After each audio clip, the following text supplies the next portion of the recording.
All right, for this next video, article at Zero Hedge, I've mentioned Alan Greenspan a few times. Even in Bix Weir, Bix, Alan Greenspan's a good guy. Swears by it. No, trust me, Alan Greenspan, he's a good guy. He's one of these good guys. I'm thinking, yeah, but he was, he's a central banker at the Fed, come on, man. And he's like, no, maybe he just had to do what he had to do. But now that he's not there, boy, he sure speaks pretty good about gold, Mr. Alan Greenspan. And there's kind of a recent, what was this at?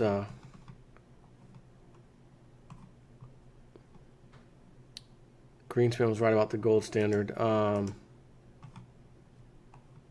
Where the heck did it go? Yeah, full Greenspan interview. Gold investor, February 2017. Do something. Dr. Alan Greenspan on stagflation, indebtedness, despair, and the role of gold. Now, I will remind you, in another gathering where someone got in, I said this the other day, and said, oh, I was at this event, and guess who was there? Alan Greenspan, and I had a little chat with him. And the gist of it, the main meat and potatoes of the story was that he asked Greenspan, where do you see gold in, say, that 5 or so years from now? And again, I want to say this was in 2015, because for some reason I kept thinking the year 2020. So that'll be 5 years. And he said, like, markedly higher or significantly higher, something along those lines was the answer. So this article, I'm going to get to the questions and answers in a second, but it starts off as John Rubino eloquently puts it, when the history of these times is written, former Fed Chair Alan Greenspan will be one of the major villains, but also one of the greatest mysteries. This is so because he has, in effect, been 3 different people. Greenspan started his public life brilliantly as a libertarian thinker who said some compelling and accurate things about gold and its role in the world. An example from 1966. He says, this is the shabby secret of the welfare statists' tirades against gold. Deficit spending is simply a scheme for the confiscation of wealth. Gold stands in the way of this insidious process. It stands as a protector of property rights. If one grasps this, one has no difficulty in understanding the statists' antagonism, or statists, I should say, antagonism toward the gold standard. Yet everything changed a few decades later when Greenspan was put in charge of the Federal Reserve in the late 1980s. Instead of applying the wisdom above, for example, by limiting the bank's interference in the private sector and letting market forces determine winners and losers, he did a full 180, intervening in every crisis, creating new currency with abandon, and generally behaving like his old ideological enemies, the Keynesians. Predictably, debt soared during his long tenure. Now, I will argue one thing in his favor. Savings and loan crisis, 1980s. It was the same thing, essentially, as what we had in 2008, this banker bailout. They did the same crap for the same freaking reasons in the 80s. I'm pretty certain because the club and their political, the Bushes, the club, all these people, our government was involved, and they said to the Fed, you're going to have to get us out of this. And as much as Alan Greenspan may have liked to not do that and say, look, I'm a libertarian at heart, so to speak, I'd like to, gold. And no, you're going to bail out all these banks or the entire economy in the United States is going to crash. There's nothing else for you to do except fix this the only way you know how. And he, I'm sure, decided, I think I'll do that. My opinion on that. But some of the questions he was asked right out of this report. In recent months, concerns about stagflation have been rising. Do you believe that these concerns are legitimate? He says, we have been through a protracted period of stagnant productivity growth, particularly in the developed world, driven largely by the aging of the baby boomer generation. Social benefits entitlements in the U.S. are crowding out gross domestic savings, the primary source for funding investment dollar for dollar. The decline in gross domestic savings as a share of GDP has suppressed gross non-residential capital investment. It is the lessened investment that has suppressed the growth in output per hour globally. Output per hour has been growing at approximately 0.5% annually in the U.S. and other developed countries over the past 5 years, compared with an earlier growth rate closer to 2%. That is a huge difference, which is reflected proportionately in the gross domestic product and in people's standard of living. As productivity growth slows down, the whole economic system slows down. That has provoked despair and a consequent rise in economic populism from Brexit to Trump. Populism is not a philosophy or a concept like socialism or capitalism, for example. Rather, it is a cry of pain where people are saying, do something, help. At the same time, the risk of inflation is beginning to rise. In the United States, the unemployment rate is below 5%. Now, first of all, I don't believe that, but this is his quote, okay? Below 5%, which has put upward pressure on wages and unit costs generally. Demand is picking up, as manifested by the recent marked broad increase in the money supply, which is stoking inflationary pressures. To date, wage increases have largely been absorbed by employers, but if costs are moving up, prices ultimately have to follow suit. If you impose inflation on stagnation, you get stagflation. Question: as inflation pressures grow, do you anticipate a renewed interest in gold? Interesting question. I can't wait to hear what he says. Significant increases in inflation will ultimately increase the price of gold.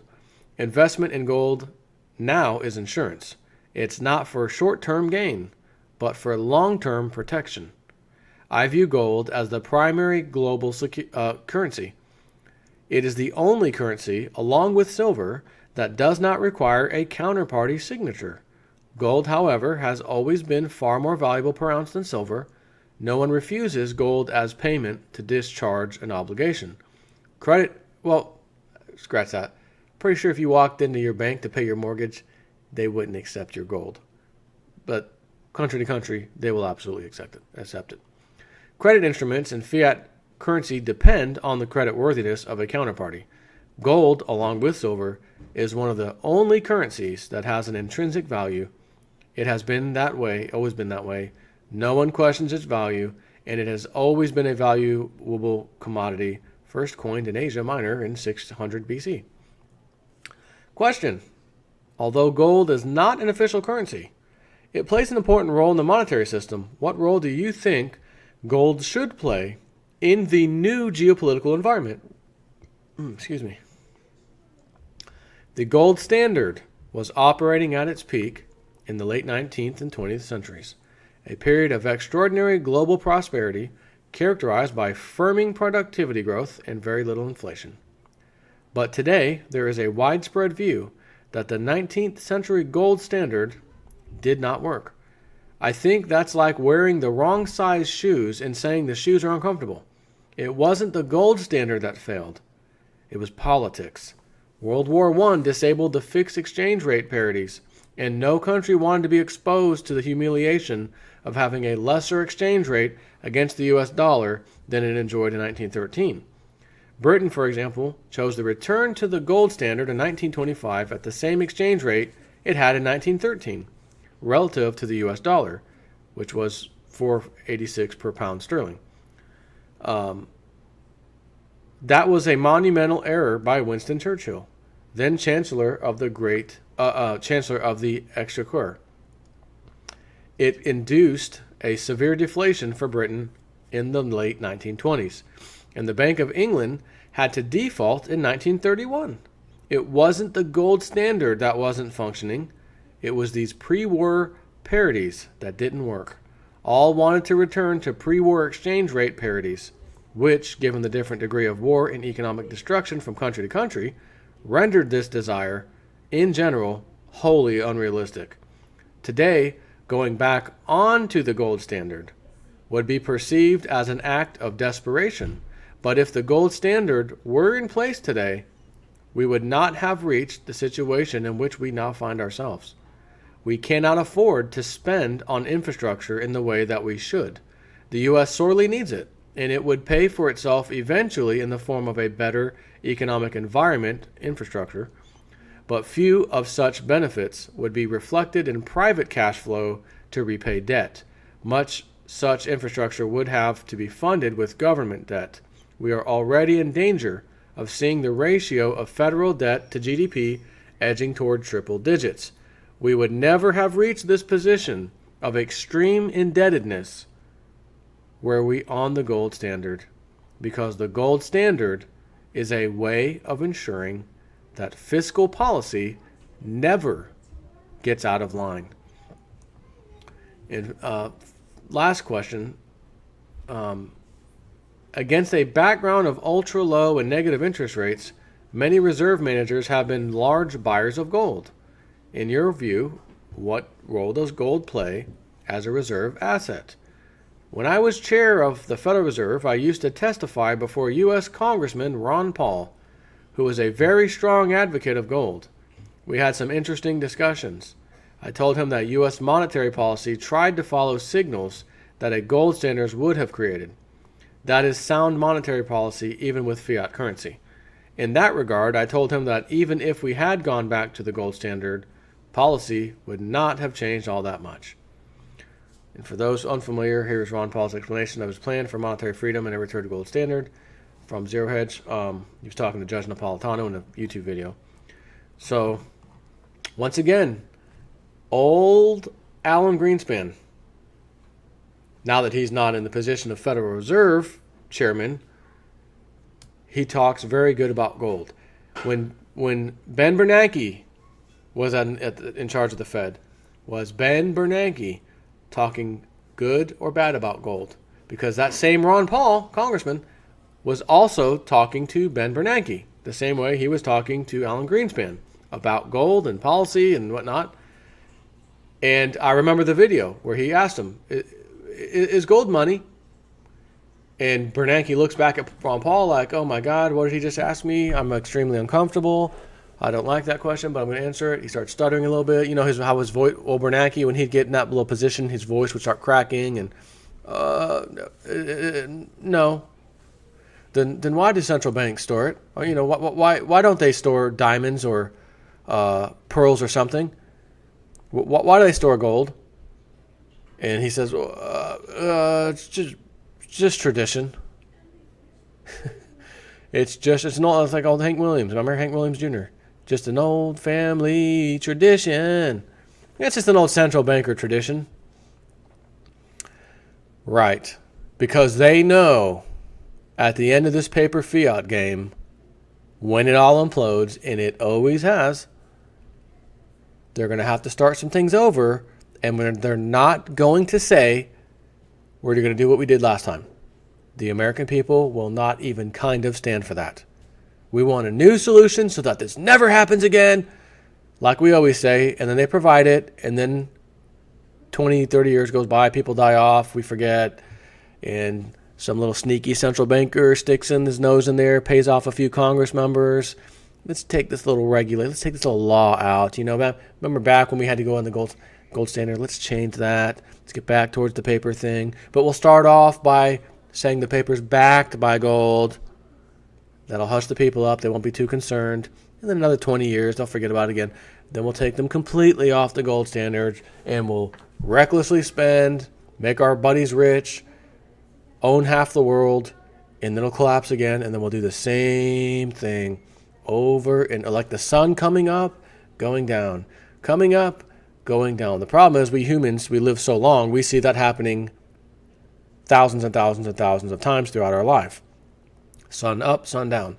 But if we didn't live as long as we do, maybe only live 2 or 3 hours, some of us would only hear ancient stories, super ancient stories that most of us think are myths, that it got dark outside. Well, that's because we only live for 2 hours, and there's quite a number of hours of daylight. We wouldn't believe that horse crap. Point being, with this little analogy, is that cycles, regardless of how long or short or how long we live or whatever, they keep coming back. This is not the first time we tried paper money, that type of thing. This is not, and it won't be the last. But if it ends the same way as they always do, we're going to get back to something that's backed by gold and silver. Plain and simple. And this man knows it, but is very careful about what he says. Take care.